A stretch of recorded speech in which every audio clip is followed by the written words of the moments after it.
일단 트럼프 행정부에서 지난 금요일 장 끝나고 나왔던 소식이고요. 이 관세 협상 더 빨리빨리 하기 위해 조금 뭐 한 가지 틀을 마련하고 있다 소식 나오고 있습니다. USTR 미국 무역대표부에서 뭔가 좀 윤곽을 체계를 정했다고 하고요. 그러니까 관세, 쿼터, 뭐 비관세 장벽, 디지털 무역, 원산지 규정, 뭐 경제 안보, 그리고 기타 무역 문제 모든 광범위한 협상 항목을 다 이제 리스트를 만들어서 이 리스트를 바탕으로 빨리빨리 상대 협상국들과 협상을 진행할 거라고 합니다.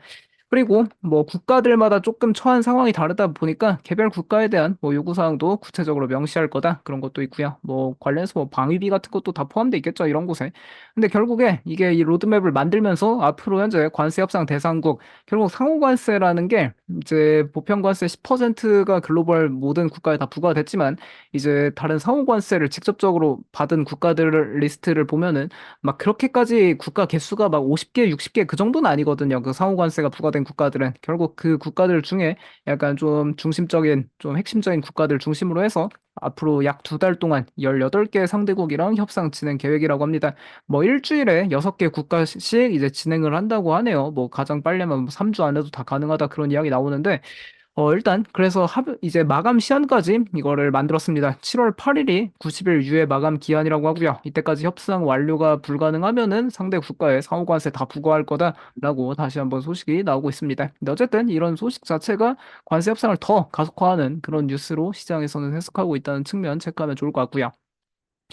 근데 이 관세 협상 관련해서 일단 월스트리트 저널에서도 일단 미국 무역 대표부에서 새로운 틀을 만들면서 무역 협상이 가속화될 수 있다 그런 주장을 하고 있는데 이제 비레크먼도 한마디 거들고 있습니다. 현재 비레크먼 말에 따르면은 위에는 제가 뭐로 안 바꿨네요. 이 비레크먼 말에 따르면은 현재 이 미중 무역 전쟁 관련해서 결국 시간은 미국의 편이다라고 비라크먼은 그렇게 평가하고 있습니다. 물론 미국인이니까 그렇게 평가할 수도 있는 거죠. 근데 비라크먼의 주장 상당히 일리가 있는 것 같습니다. 본인 SNS에 막 그럼 반박할 수 있으면 반박해봐라 막 그런 것도 올리고 그래놨는데 상당히 흥미로워서 한번 체크할 필요가 있을 것 같습니다. 뭐 국내 언론들이나 뭐 국내외 언론에서 대부분 하는 이야기 중 이런 게 있죠. 일부 사람들은 중국은 결국 시진핑은 독재를 하니까 장기적 플레이어고 이 도널드 트럼프 대통령은 4년만 하니까 미국은 훨씬 단기적 플레이어여서 결국 중국이 버티면은 중국이 승리할 수 있다라는 의견을 제시하고 있다라고 비라크먼이 먼저 이야기를 합니다. 근데 그러나 진짜 문제는 중국에 대한 관세가 오래될수록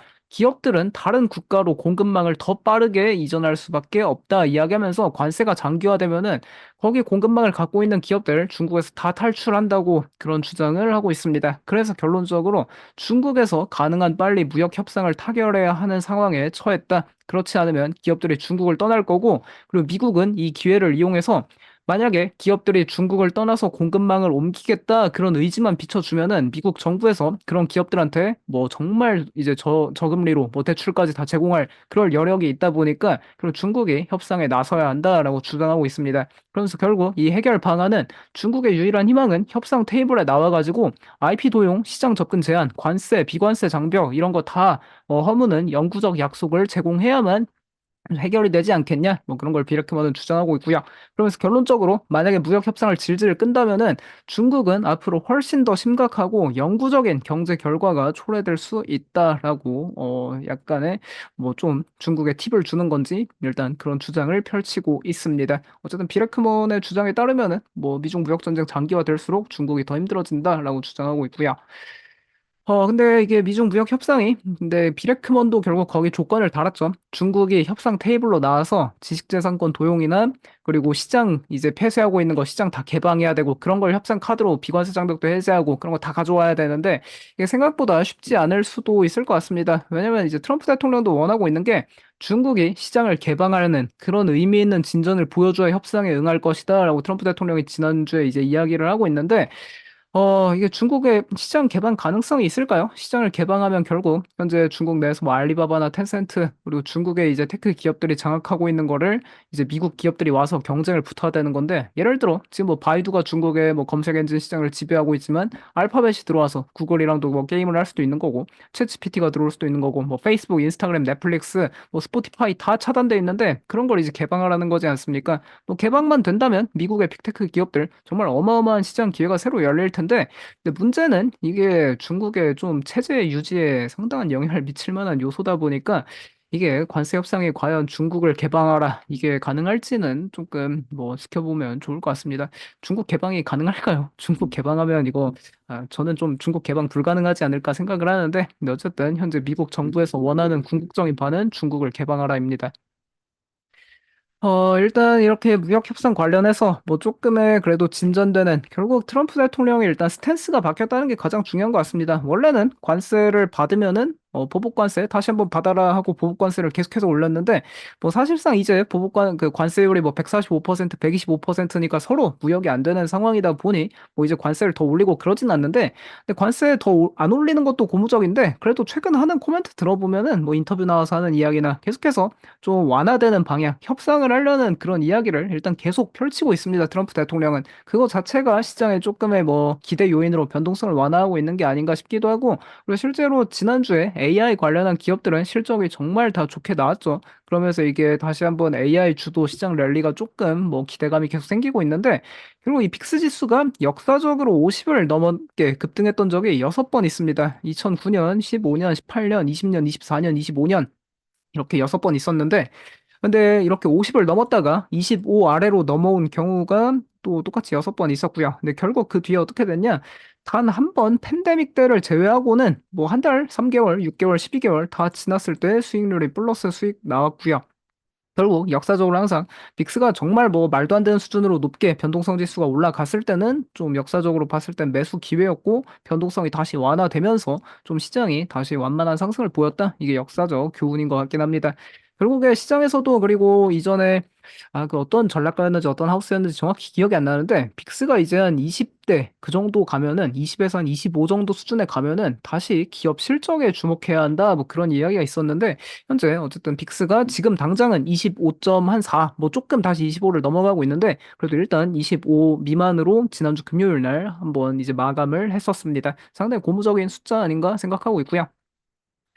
그리고 이게 지난주에 여러 가지 또 통계적 소식이 있었죠. 이게 S&P 500이 3일 연속 1.5% 이상 상승했는데 지난주 화요일, 수요일, 목요일 S&P 500이 1.5%씩 세 번 상승을 했습니다. 상당히 많이 상승한 거죠. 이게 1.5 세 번이라고 4.5%가 아닙니다. 복리이다 보니까 상당히 많이 이제 시장이 상승을 한 건데 역사적으로 몇 번 이랬던 적이 있고요. 가장 최근에 1.5%씩 세 번 상승한 게 뭐 2020년 11월 이런 식으로 나오고 있는데 근데 결국 시장이 좀 어느 정도 기대 요인도 있고 뭐 실적 개선 뭐 어쨌든 여러 가지 시장에 좀 긍정적 요소가 많으니까 1.5%씩 이상씩 세 번이나 상승했던 게 아닐까 뭐 그런 생각을 하고 있습니다. 역사적 사례들을 보아도 결국 이번 지난주에 이 3거래일 연속 그렇게 상승했던 데에는 좀 AI 기업들 실적이 생각보다 상당히 좋게 나왔죠. 코멘트도 정말 좋고 그게 좀 많이 기인을 했지 않나 싶어서 실제 통계로 보아도 1.5% 이상 3일 연속 상승한 경우에는 뭐 3개월, 6개월, 12개월 수익률이 뭐 평균적으로 상당히 상승 확률도 높고 꽤나 짭짤했다.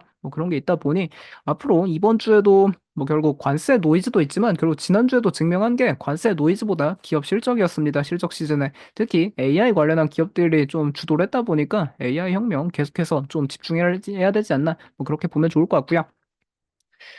그리고 현재 어쨌든 시장에 좀 변동성이 약간 완화되는 측면이 나타나다 보니까 다시 시장에 좀 뷰가 바뀌는 건지 이 모건 스탠리의 마이크 윌슨 전략가 상당히 시장을 원래 그렇게 보수적으로 보는 뷰의 대표 주자였는데 그래도 작년부터는 좀 시장을 긍정적으로 보고 있죠. 그리고 올해 전망도 뭐 상반기에는 조금은 추측할 수 있지만 하반기에 좋아질 거다라고 마이크 윌슨 그렇게 계속 주장하고 있었는데 근데 현재 시장에 매수 기회라고 합니다. 이게 달러 약세가 미국 주식 매수 기회라고 하고요. 이미 시장에 달러 엄청나게 약세된 건 사실입니다. 왜냐면 이제 지난 2020년부터 사실상 달러 강세가 너무 극심해졌었죠. 팬데믹 때 세계 좀 불확실성이 커지다 보니까 그때 이제 달러 강세 너무 심해지고 그래서 막 달러 인덱스도 뭐 115 막 그 정도까지 올라갔던 것 같은데 근데 지금 달러 인덱스가 100 아래에 있지 않습니까? 상당히 달러 약세 구간은 맞다라고 볼 수 있는데 그리고 달러 약세가 이루어지면은 좀 수출 위주의 기업 아니면은 뭐 빅테크 기업들도 보통 해외 매출 비중이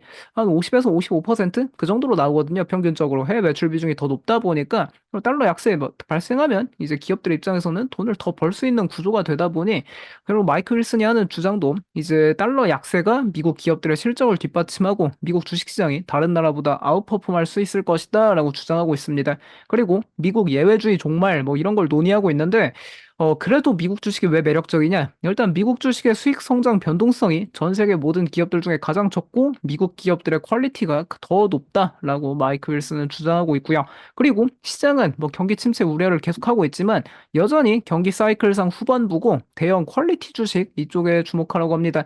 대형 퀄리티 주식. 사실 대형 퀄리티 주식이라고 하면 뭐 매그니피센트 세븐 자체가 대형 퀄리티 주식 아닌가 그렇게 생각하고 있고요. 근데 그래서 마이크 윌슨은 S&P 500 어떻게 보냐? 일단 지금 당장은 뭐 달러 약세가 주식 매수 기회는 맞지만 S&P 500 5천에서 5,500 박스권 예상한다고 하고요. 근데 문제는 S&P 500이 지금 이미 5,500이 넘었습니다. 그래서 마이크 윌슨 말대로라면 뭐 좀 하락할 수도 있다는 건데 좀 더 지켜보면 좋을 것 같고요. 근데 박스권 탈피는 어떻게 하냐? 그 조건도 내놨는데 더 큰 상승을 위해서는 중국과의 관세 협상 진전이 필요하고 그리고 기업 실적 추정치가 좀 반등할 필요가 있고 연준에서 완화 정책을 펼쳐야 한다. 결국 6월 달부터는 금리 인하 사이클 기대감이 있고 뭐 현재 기업들 실적 발표만 보면 기업 실적 추정치도 조금은 뭐 계속 내려가던 국면에서 다시 올라오고 있는 게 아닌가 그런 생각도 들기는 합니다. 그리고 모건 스탠리의 이제 또 그 모건 스탠리가 아니라 이제 JP 모건에서 이번에는 25년 하반기에 미국 주식 매수 기회다라고 약간 타이밍은 다릅니다. 뭐 마이크 윌슨은 달러 약세를 노려서 미국 주식을 매수하라 이야기하고 JP 모건에서는 하반기에 미국 주식 매수 기회가 있을 거다 주장하고 있는데 미슬라브 마테이카 전략가라고 합니다. 전이 JP 모건의 이런 전략가 이름 처음 들어봤는데 이번에 어쨌든 이분 하는 이야기로는 현재 거시경제 위험이 증가하고 있고 경제 지표가 부진하고 무역 불확실성이 있어서 약간 주식을 매수하기 좀 꺼려질 수 있다. 하지만 25년 하반기 어느 순간에는 이제 투자자들이 리스크를 좀 매수하는 사람들이 될 거다. 그러면서 미국 주식 매수 매력이 높아질 수 있다. 그런 이야기를 하고 있습니다. 근데 결국에 일단 하반기에 뭐 좀 매수 기회가 올 수 있는데 더 건설적으로 이제 투자자들이 제대로 다시 투자 전략을 재정비하고 투자를 본격적으로 하려면은 몇 가지 조건이 필요한데 현재 소프트 데이터는 완전히 망가져 있죠. 소비자들 뭐 심리지수 정말 뭐 엄청 안 좋고 기대 인플레이션 엄청 치솟고 있고 문제가 심각한데 근데 이거를 좀 하드 데이터가 계속 뒷받침해주면서 소프트 데이터와 하드 데이터 격차가 줄어들고 그리고 여기도 똑같은 이야기합니다. 실적 추정치가 다시 긍정적인 쪽으로 재설정되고 그리고 경제 전망 부진하다는 게 좀 완화되고 그리고 관세 정책이 좀 조정되면은 이게 좋아질 수 있다라고 사실 이거 뭐 당연한 거 아닌가요? 어쨌든 이렇게 뭐 모건 스탠리나 JP 모건이나 사실 같은 이야기 하고 있습니다. 뭐 미국 주식 매력도가 조금 높아졌다라고 평가하고 있는 것 같고요. 근데 JP 모건에서 약간 한 가지 걸림돌은 관세율이 연초 예상했던 것보다 훨씬 높아질 가능성이 공존하고 있다라면서 미국의 뭐 실효 관세율이 한 23% 예상하고 있는데 뭐, 1900 몇 년인가요, 이게? 1900 거의 한 10년대 그 이후로 가장 높은 관세율 현재 예상한다고 합니다. JP 모건에서는.